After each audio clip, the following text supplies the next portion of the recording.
Otro experto en Derecho Internacional muy reconocido, don Norman Miranda. Don Norman Miranda, abogado, especialista en Derecho Internacional. Muchas gracias por su tiempo, primero que nada. Con mucho gusto. A ver, usted es abogado, usted es experto en leyes internacionales, pero usted es nicaragüense. Vamos a hablar del asunto... ¿Por qué pero? No, bueno, porque es la primera pregunta que yo le voy a hacer a usted es la siguiente. Hablando con el asunto limítrofe con Costa Rica, ¿podemos confiar en que vamos a hacer aquí objetivos? Sí, yo puedo hacer la abstracción de la abstracción. Perfectamente. Sí. Primero que nada, ¿cómo surge este conflicto? Nosotros ya tenemos la versión costarricense, entrevistamos al canciller de Costa Rica, está muy enojado. ¿Cómo surge, dónde empieza el problema con Harbour Head? Primero. Yo creo que empieza de esta manera.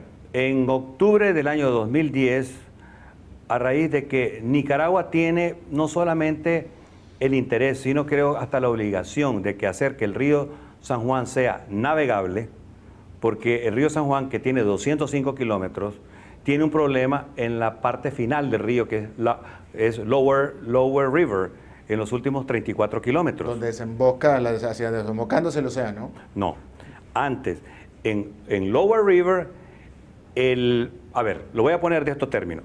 El río San Juan tiene tres sectores de ímpetu fluvial.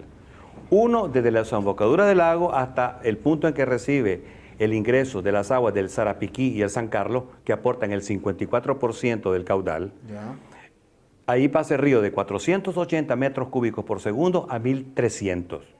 Pero en los últimos 34 kilómetros, Lower River, que es el punto en donde las aguas del San Juan en un 90% se escurren por la rama del Colorado, que no es un río de ingreso, sino es un río de egreso de aguas. El río San Juan es el cauce, pero es agua también. Entonces, las aguas del San Juan se escurren por la barra del Colorado. El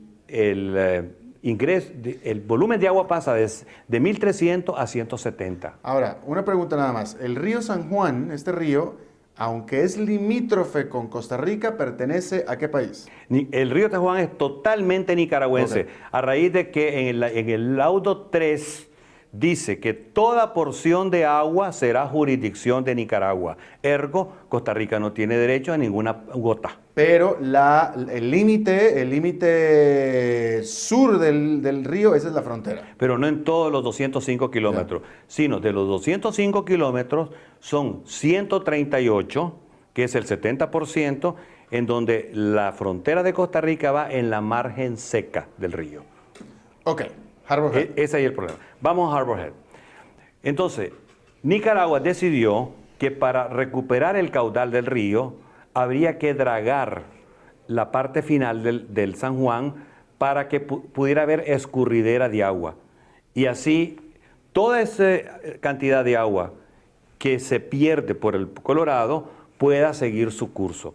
Nicaragua tiene derecho de que el río tenga condición de navegabilidad en toda su extensión. Y el río venía siendo navegable todo el tiempo. Es que no todo el tiempo, porque cuando hay malos inviernos, en la época seca, que en Nicaragua y Costa Rica llaman verano, en la parte final, esos 34 kilómetros, el río tiene entre 2 y 4 pies de profundidad únicamente. Nicaragua es una nadería, sobre todo en la desembocadura. A eso hay que agregarle algo muy importante. La gradiente del río, es decir, su declive respecto al nivel, está casi ya al nivel del mar. Por lo tanto, es poco escurre respecto. Hay poca corriente. Hay poca corriente, es 1% la gradiente solamente. Bien. Entonces, en tanto en cuanto Nicaragua haga el dragado en la parte final del río, en ese tanto va a poder recuperar las aguas que se escurren por la parte del Colorado. Y el río es nicaragüense, entonces el río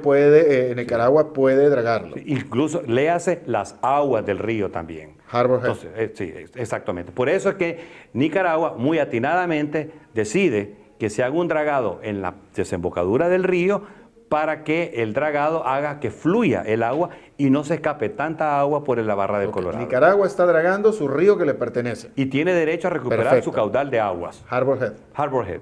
Entonces, Harbour Head es una porción del río en donde, como dice el laudo 1 Alexander, el río es divagador en su desembocadura. El río al final es un delta y todas las ramas del delta son parte del río. Para ponerlo gráficamente, él es más o menos porque como es divagador ramifica. cambia, se ramifica. Sí. Como ocurre con muchos Sí, ríos en sí, el sí, mundo sí. que son delta, incluso el Rhône, el Ródano en Francia, cerca de Marsella es El delta. Mississippi, todos empiezan a- Muchísimos son delta. Desde el Entonces, aire se ve como un árbol. claro, entonces el laudo 1, Alexander, dice que la frontera está en Punta de Castilla e irá por el primer caño que encuentre el San Juan. El primer caño que encuentre viene a ser gráficamente como el dedo meñique de la mano derecha, por el primer caño que encuentre. Y Alexander conjugó el verbo en subjuntivo. No es lo mismo decir que encuentra que encuentre. Al decir que encuentre, hizo que se introdujera una contingencia de futuro. Es decir, que en el año 1897 estaba ese caño, pero otras veces no ha estado precisamente porque el río se anega. Sí, o sea, el primer caño puede cambiar. Y puede Pero ahora, cambiar, ¿el sí. primer caño de qué lado? Del lado sur, Ya. del lado sur. Por más que se vaya hacia territorio, hacia el lado costarricense. Exactamente. Sigue siendo nicaragüense. Entonces, Costa Rica desdeña lo que es el tenor literal del laudo 1 Alexander, que la frontera está en Punta de Castilla y por el primer caño que encuentra el río entre el ramal principal del río y el Mar Caribe. ¿Y cómo lo interpreta Costa Rica? Bueno, Costa Rica cree que Harbor Head es parte de lo que llama Laguna de Portillo o Isla Calero, que es una isla continental de 157 kilómetros cuadrados. Entonces, lo que Costa Rica interpreta está reñido con el tenor literal de los laudos Alexander. Harbor Head es nicaragüense porque está al norte del primer caño que encuentra el río y al norte de Punta de Castilla. ¿Y siempre fue así o es que cambió ese caño famoso? El caño ha cambiado varias veces. Por ejemplo, si uno... O sea, en algún momento efectivamente Harbor Head estuvo del lado costarricense porque el caño pasaba por el otro lado. Digamos que a veces los caños a veces se han desvanecido, Ajá. otras veces se ha hecho una sola laguna, es muy mutante. Por eso digo, el río es divagador. Pero hoy hay un caño que hace que Harbor Head esté del lado nicaragüense. Exacto, y ese caño no es inventado. Lo que llaman en Costa Rica caño pastora no es un caño que ha sido artificialmente hecho, sino que es un caño que fue salvado porque estaba anegado y el dragado fue que lo recuperó.